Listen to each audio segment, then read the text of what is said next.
commence. Dis-moi. Emmanuel, oui, alors comme tu as 14 jugements, tu t'y prends comment? Parce que tu vas pas... Tu prends le premier. Non. Le dernier? Non. Alors, faut être précis.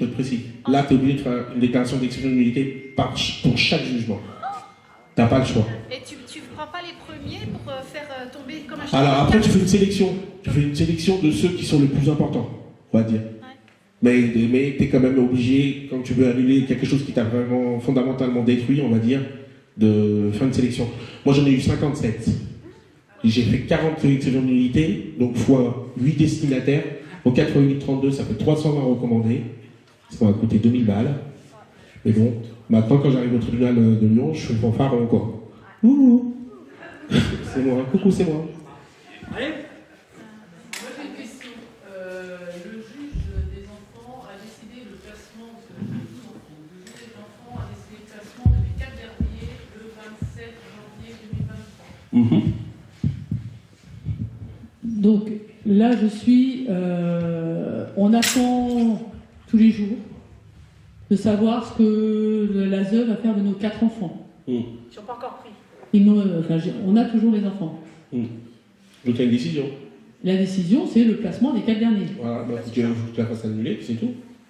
Donc, qu'est-ce que je peux faire là? Bah, tu fais une déclaration d'exclusivité qui a le jugement de placement de tes enfants. Même s'ils les ont pas pris.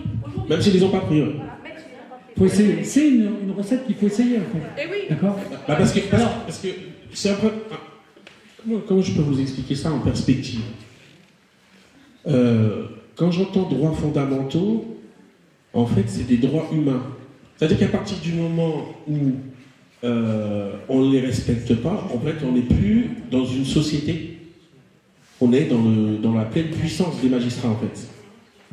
Donc moi, dès qu'on écrit un truc, bah, je l'annule.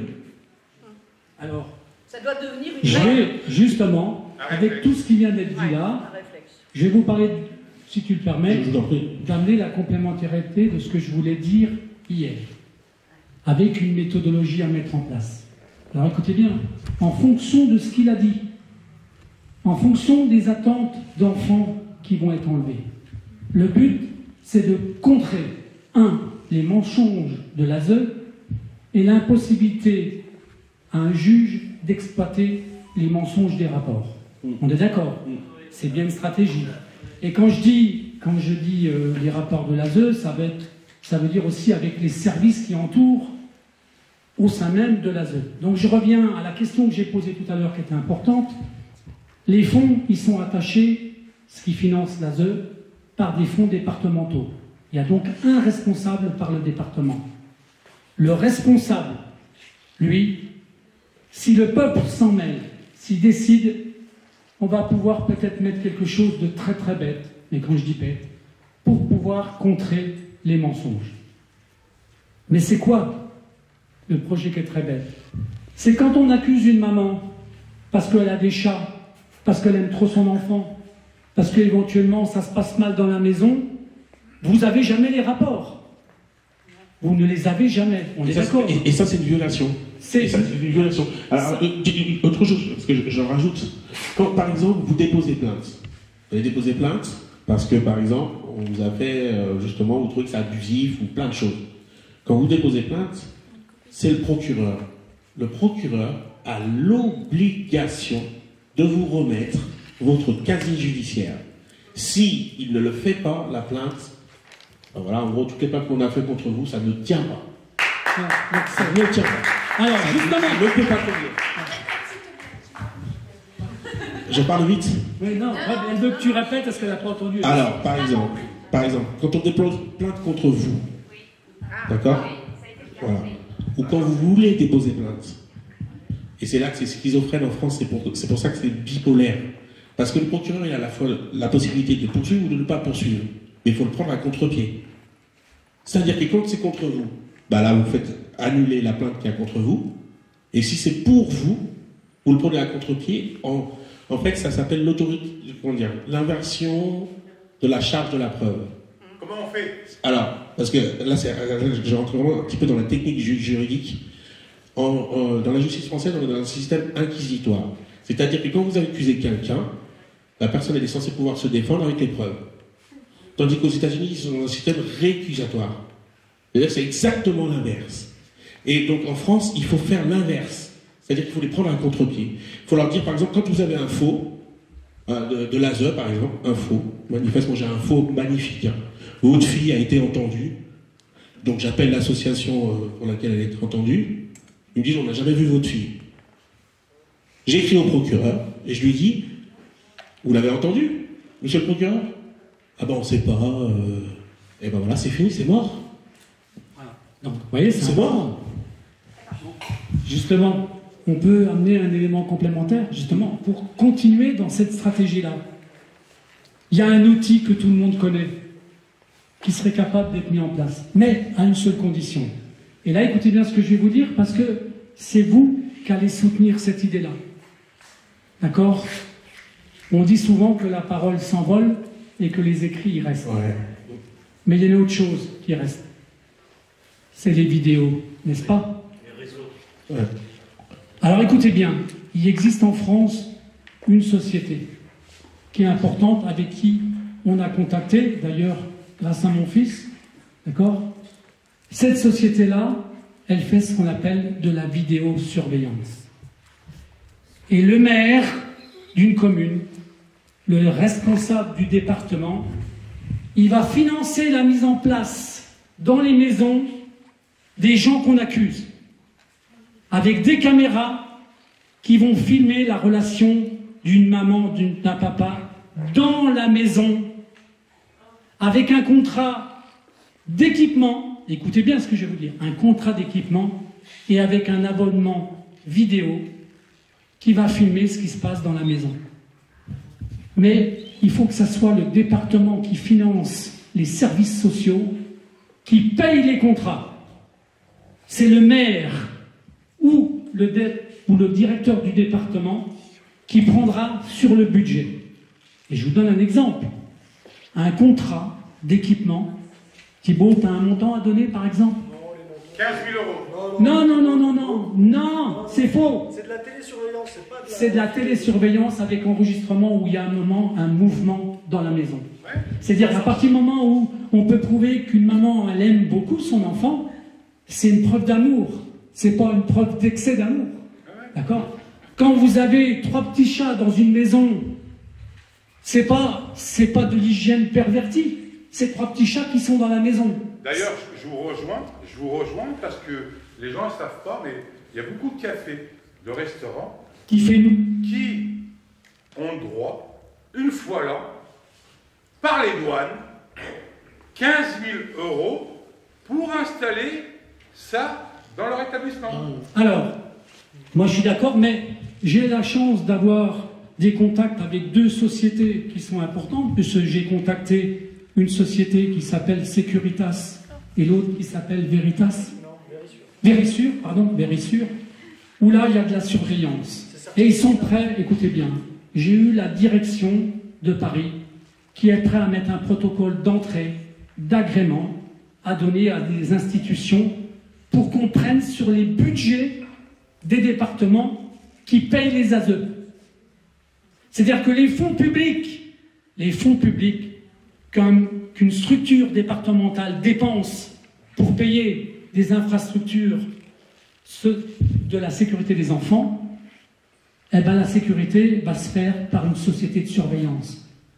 Et au lieu de payer, je vous donne un exemple très simple, si le premier des enfants, en moyenne, coûte 8 000 euros par mois, avant qu'il y ait d'autres procédures, ça coûte au département, un enfant, en moyenne, dès le début, entre 7 500 et 8 000 euros. D'accord? Si vous mettez en place un contrat avec des caméras qui surveillent la maison, qui prouvent que les parents sont des bons parents, d'accord? Le contrat maximum entre l'équipement des caméras et la location des caméras, c'est un budget mensuel qui est 4 fois moins cher que ce qu'on donne aux enfants. D'accord? Voilà, attends, j'ai une petite, un petit bémol à faire. Les caméras, il faudrait peut-être aussi les mettre dans les familles d'accueil. Non, parce qu'après la connexion. Oui, non, mais attends, bien sûr. Mais si tu commences déjà par l'accusation, bien sûr.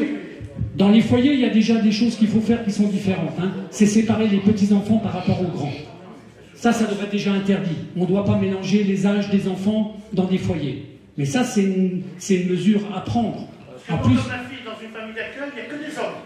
Eh ben, voilà. C'est la dame qui est la référence. Alors, là, je parle déjà, bien sûr, que les caméras, elles se mettent, bien entendu, déjà dans les foyers qui sont accusés, mais l'extension sur les maisons qui gèrent les enfants, elle va se faire tout pareil. Sauf que le premier des maillons, c'est les parents qui sont accusés. Ceux qui sont déjà victimes de ce qu'on appelle des faux rapports. Alors, ceux où on enlève des enfants... Je veux te poser un truc. Non, moi je pense pas que c'est... Alors ça c'est possible, mais moi je dis que la seule vraie solution, et c'est simple, c'est de demander de filmer nos tribunaux. Ben c'est en cours, mais pour l'instant ils ont refusé. Moi je pense que c'est la base. C'est-à-dire, c'est les tribunaux, parce que les foyers d'accueil, ok, mais la base. Quand on a un magistrat, qui, vous le voyez en plus, hein, il a le faux sous les yeux. Ouais, mais je sais. Moi c'est 2 chiffres, hein, parce que pour fermer ma société, en fait, ils ont menti sur le chiffre d'affaires. Ils ont dit ce monsieur fait ils l'ont écrit, fait 273 000 € de chiffre d'affaires. J'en faisais 467. Donc c'est 2 chiffres à comparer. Ah, c'est pas voilà. Quand c'est le magistrat qui fait ça, vous imaginez si c'est filmé? Alors, mais ça fait partie. Alors, Emmanuel, il faut savoir que c'est des choses qui sont déjà demandées depuis des années. Qu'on filme les sessions. Mais c'est pour ça qu'ils veulent pas. C'est pour ça qu'ils veulent pas. Ben bien sûr qu'ils veulent pas. Oui, mais là, quand vous parlez de surveillance, ouais. Moi je suis un ancien professionnel de la sécurité, j'étais référencé au ministère de la Défense. J'avais une boîte qui s'appelait Regard Sécurité. Je le cache pas, à Lyon, je les ai fait tous trembler quand j'ai fait trembler Sécuritas à Paris. Hein? Non. Je le cache et pourtant j'étais en micro-entreprise, j'étais tout seul. D'accord. Quand je me présentais pour un contrat, il y en a certains, sur l'appel d'offres, ils se barraient. C'était comme ça. Quand on parle de vidéosurveillance, il faut savoir dans quel but on s'en sert. Parce qu'aujourd'hui, aujourd'hui, tout le monde est surveillé pour un oui, pour un non. Il y a des comptes où on est tranquille, on vous surveille, vous faites ça, on vous surveille, vous allez dehors, vous avez une caméra, vous avez ci, vous avez... Donc il faut quelque part... Non, moi c'est un problème. Il faut faire attention... Bernard. Laisse-moi finir. Il faut faire attention à comment on s'en sert de ça. Parce que quand on dit il faut mettre ça dans les tribunaux, qui est public, ça doit être normal et obligatoire. Ouais, c'est public. Pourquoi Pas de surveillance, c'est public. Parce que certaines personnes se présentent dans les tribunaux, pour X raison, c'est à huis clos. Ouais. On ne sait pas pourquoi. Mais là où les tribunaux sont encore dans l'erreur, c'est que ça devrait être affiché et prévenu. Alors attends, là, s'il y a des caméras, là-dedans, c'est logique.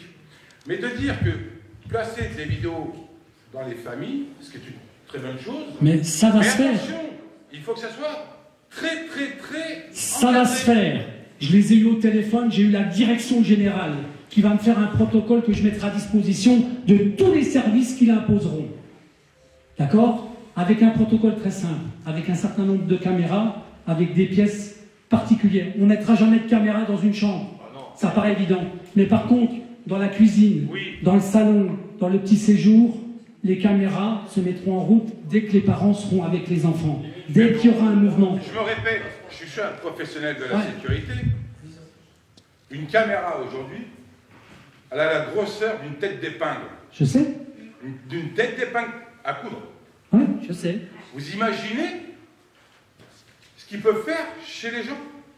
Mais c'est contractuel en fait. C'est contractuel. C'est-à-dire que l'équipement, il est forfaitaire avec une base certifiée. Et qui vous dit que l'autre il pose un truc en plus et vous n'êtes pas au courant? Mais s'il te plaît. Ouais, bah alors là, non. Là, c'est un... Oui, mais je suis d'accord, parce qu'il a côtoyé des gens qui avaient de la perversion. Bien sûr qu'il y en a.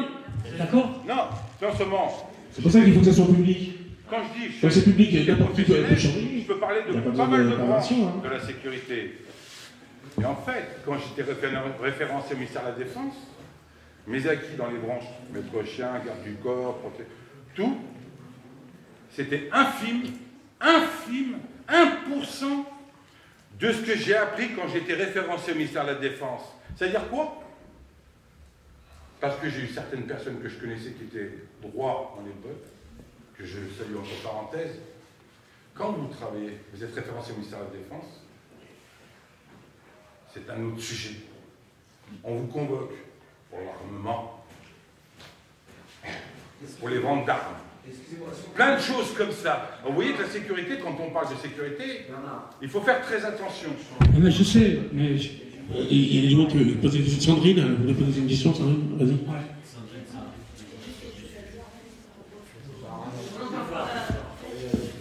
Simplement dire que pour me défendre contre les gens de la justice, je les ai tous enregistrés en audience. Oh, les juges, Ça, c'est très bien, ça. la brigade des mineurs Ça, c'est et le bravo. procureur.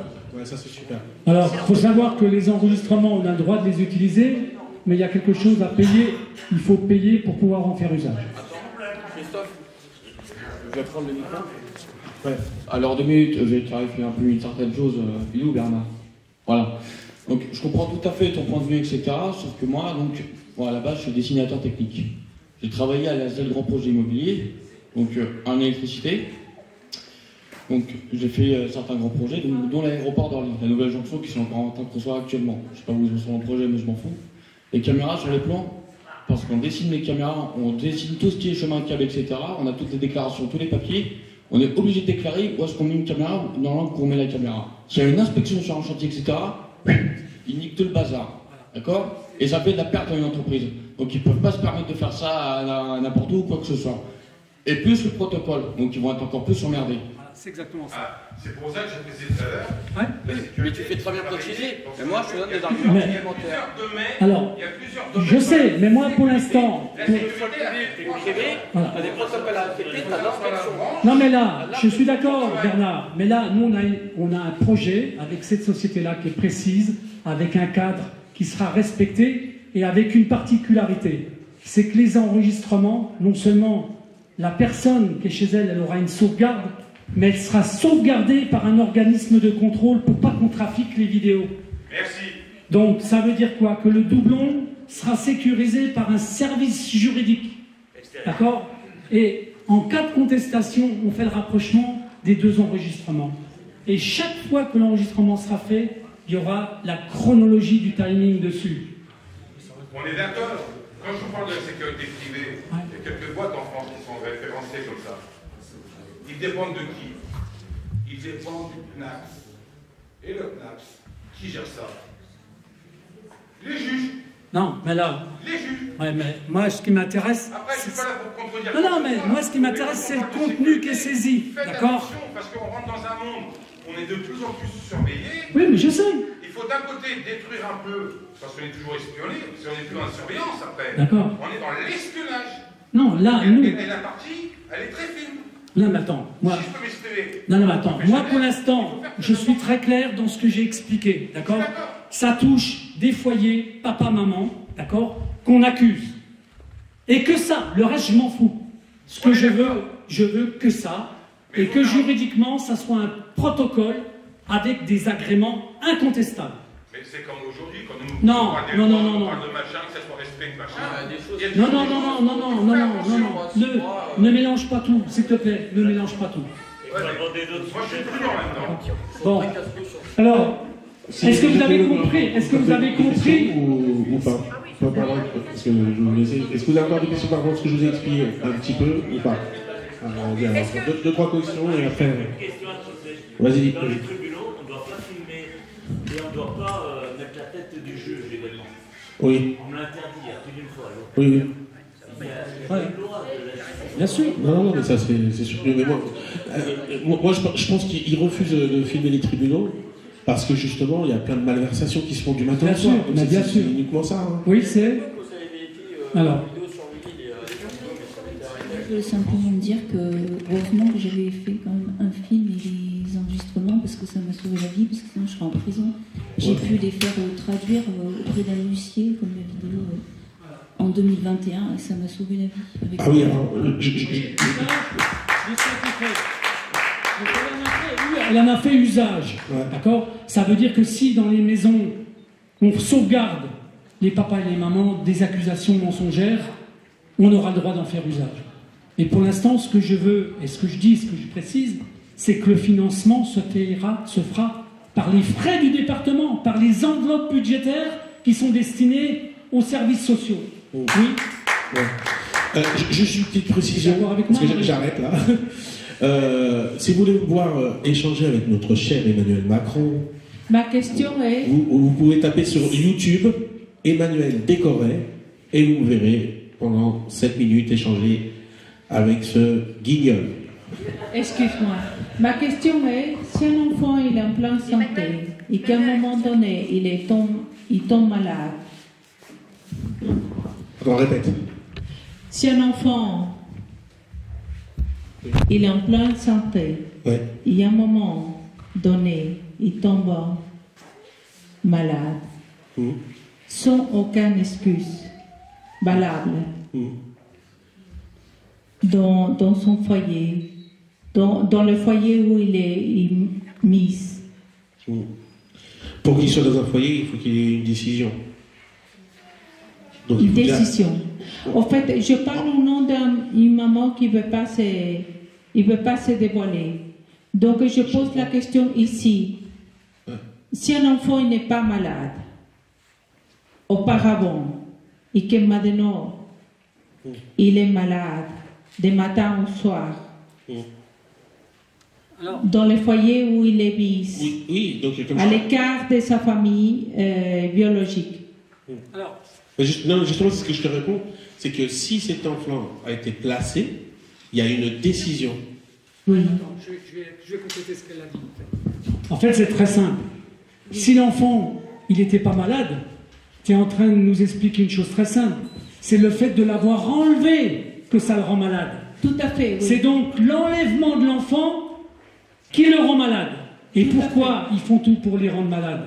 Eh bien, c'est ce qui se passe en France. C'est ça la question. Eh bien, c'est très simple. Ils font exprès de les rendre malades parce que par mois, ça coûte plus cher un enfant malade qu'un enfant qui est bien. Tout à fait, oui.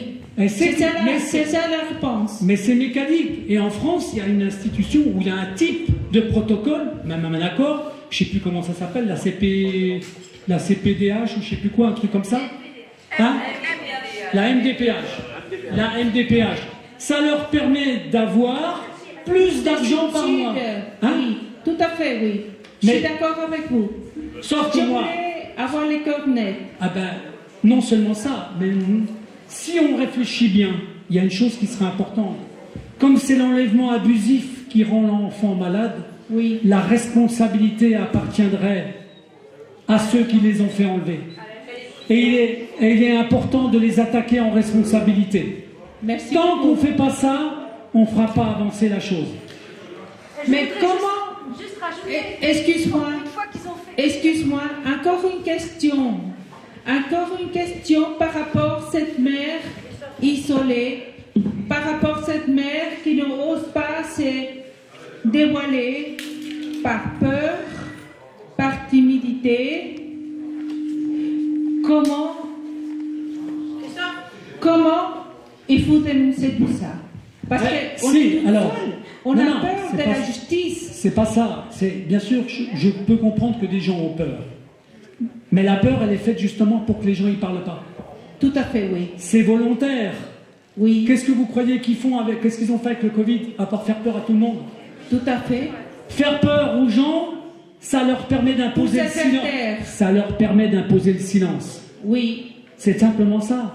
Oui. Et pourquoi, par exemple, je prends un exemple très simple, pourquoi moi, quand je m'amuse, et le mot amuse, je ne devrais pas l'utiliser, mais si je me mets à faire des vidéos avec des témoignages de maman, de papa, plus j'en fais, plus les mamans qui regardent disent, ben, merde, je ferais bien la même chose, moi.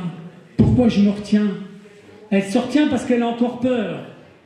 Et la peur qu'elle a plus, on va dire, la plus perverse, c'est celle où il y a une procédure qui est en cours et surtout que la personne croit que la justice va être rendue. Et ça, c'est la plus grosse de toutes les erreurs. Je vais vous donner un exemple concret d'un mandataire que j'ai accusé, mais d'une manière très particulière. Ça n'a rien à voir avec le monde des enfants, mais c'est pour vous montrer le type de mécanisme qu'on peut mettre en place. D'accord? Le mec, il avait une discothèque dans l'est de la France, du côté de Sarreguemines, je ne donnerai pas la commune exactement. Il a été victime d'un notaire et il a été victime d'un mandataire judiciaire. Mais écoutez bien, j'ai publié une vidéo il y a 4 ans où il m'avait envoyé des photos. La photo, elle était très simple. Il m'avait donné déjà plein de choses, plein de témoignages et tout. Et un jour, il m'envoie une petite série de photos, mais incroyables, qu'il ne m'avait jamais communiquées. C'était la plaque professionnelle du notaire avec la plaque professionnelle du mandataire. Et les deux plaques, elles étaient à la même adresse l'une sur l'autre. Qu'est-ce que je fais? Je fais une publication immédiate. Et je ne fais pas une accusation. Je fais ce qu'on appelle un questionnement. Je pose la question en disant bêtement, mais le fait qu'ils soient à la même adresse, est-ce que ce n'est pas un conflit d'intérêts potentiel? Est-ce qu'il n'y aurait pas une manière de faire dans l'intérêt de chacun d'eux? Et comme c'était le même notaire avec le mandataire qui avait bousillé sa boîte, j'ai pas fait d'accusation. Qu'est-ce que j'ai fait? J'ai fait un questionnement. Et le questionnement, je l'ai multiplié sur 3 ou 4 photos dans la vidéo. Le mandataire, il a déposé plainte. Mais pas sur ma vidéo. Vous savez sur quoi il a déposé plainte? Il a déposé plainte sur les commentaires des gens qui citaient des gens qui avaient été victimes par ces deux personnes-là. Il y a eu plus de 10 témoignages. Alors que moi, j'avais simplement posé la question.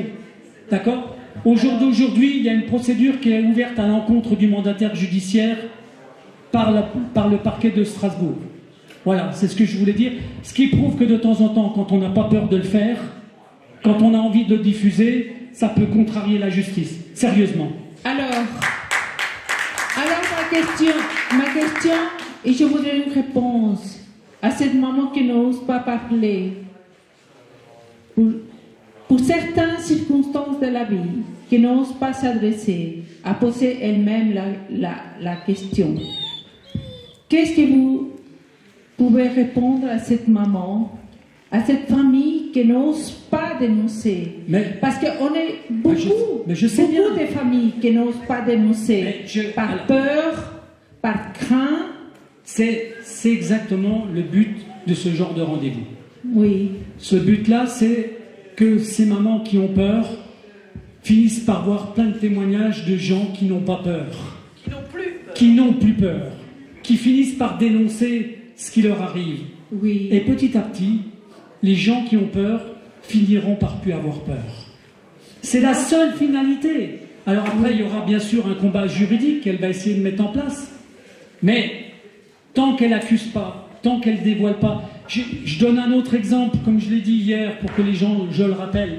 Quand vous avez un avocat qui fait une procédure, qui vous prend des frais, mais qui n'attaque pas au pénal les coupables, les vrais coupables, la procédure, elle va durer dans le temps, les gens ils vont continuer de payer, et puis la procédure, elle aboutira à rien du tout.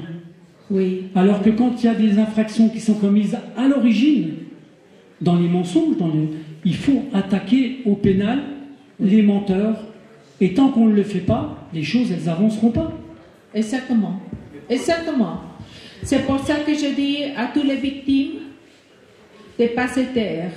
Bien sûr. Se taire, c'est être complice de toute cette violence, de toute cette maltraitance envers les femmes, envers nos enfants qui sont là, enfermés, demandent pourquoi ma maman ne fait rien du tout, pourquoi mon père ne fait rien du tout, mais l'enfant ils ne savent pas que nous, là derrière, on est en train de se battre pour eux. Bien sûr, mais alors, justement, des fois il peut y avoir un relais qui remplace la maman qui a peur ou le papa qui a peur, d'accord? Oui. Et on a des exemples de ça, d'accord? Mais tant que la victime elle-même, elle continue d'avoir peur, elle va même interdire à son entourage de faire quoi que ce soit. Parce que la peur, elle est extrême. Et c'est ça qu'il faut essayer de contrer. Pourquoi on fait des rendez-vous comme ça? Pourquoi on essaye de démontrer que le témoignage, aujourd'hui, on a la chance, je vous l'ai dit, je le répète, d'accord? Je combats une chose qui est importante, j'ai déjà expliqué que le silence, il était aussi dangereux que le mensonge. Exactement. Et je le fais, mais je le répète, parce que c'est important. Et moi, je me bats pour que des images, des voix, des témoignages soient publiés. J'ai la preuve, moi personnellement, que plus je fais de rendez-vous avec des mamans ou des papas qui témoignent, plus j'ai des mamans qui m'appellent. D'accord? Ou des papas, ou des couples. Je bats même des records au niveau de moments où, à un moment donné, c'était que des mamans, alors que maintenant, c'est des papas, des mamans, des couples. Parce que le couple, il peut être victime comme une maman toute seule. Et plus nous avons de témoignages, plus nous mettons d'images en ligne, plus nous aurons de réseaux, plus la vérité, elle finira par sortir. Tu veux de... Oui. Le micro Bravo pour... à vous. Merci. Mais il y a... Pour... Vie à vous. Hein? Vous relancez notre parole. Vous dénoncez notre chagrin. Vous dénoncez tout cet délit. Vous dénoncez toutes ces situations macabres qu'il est derrière. Ça fait partie de notre mission, en fait. Merci voilà. beaucoup. Merci. Je suis dans les larmes parce que j'ai tellement de douleur face avec toutes ces violences envers nos enfants. Notre avenir, c'est l'avenir de chaque pays. Moi, je viens de Belgique. On a tellement de mamans, mais qui se taisent face à la peur. Bien voilà. sûr. Mais c'est une réalité. J'en ai conscience. Voilà. Merci beaucoup. Vous voyez, ça se passe aussi en Belgique, bien entendu. Hein, ça paraît évident. René, tu veux parler d'Ivoire? Oui, parce que là, il y a des sujets qui sont évoqués et c'est quand même important d'en parler maintenant. Il y a en mai 2016, vous voyez, on a été deux, aller à un colloque en Suisse, un colloque, ça concernait la résidence alternée. Dans ce colloque, il y avait tous les pays industrialisés représentés, c'était à Sierre en Suisse. Il y avait des pédiatres, des éducateurs, des psychologues, des juges. Il est ressorti, et le rapport il est sur le site de l'association, il y a un médecin Vesetti qui lui présentait l'état de santé des enfants en fonction de la relation parentale. C'est-à-dire que sur 15 000 enfants, l'analyse a démontré que plus un enfant était séparé de ses parents, plus il était malade. Et ce n'est pas des maladies uniquement à l'enfance, c'est des maladies qui se répercutent tout au long de la vie. Mais bien sûr. Voilà. Mais René, bien sûr. Il y avait la même chose pour l'aspect maladie. Il y avait un juge, Marc Juston, qui lui exposait sur la délinquance. Il expliquait que dans la délinquance, ce qu'on retrouvait dans les prisons, plus l'enfant avait été isolé de ses parents, plus on retrouvait les enfants dans la délinquance plus tard. Vous voyez, donc tous nos juges, ils sont parfaitement au courant de tout ça. Il y a des rapports qui existent, mais il y a un tel business là derrière que personne ne veut l'arrêter. Que ce soit un premier, c'est les avocats qui trafiquent tout ça. Alors, le but de nos rendez-vous comme ça, c'est justement de le dénoncer. Et on va continuer. Donc là, vous voyez, les enchaînements, comment la conjugaison des choses, elles se mettent en place. Le but, c'est de le faire savoir. Donc là, pour continuer, j'avais demandé à Chloé et à Marion tout à l'heure de répondre à des questions que vous auriez envie de poser, mais juste avant, il y avait Vanessa qui avait besoin de rajouter une petite information. Est-ce que Vanessa, elle est là? Vanessa, tu avais une chose à rajouter. Tu peux, s'il te plaît? Tiens, donne.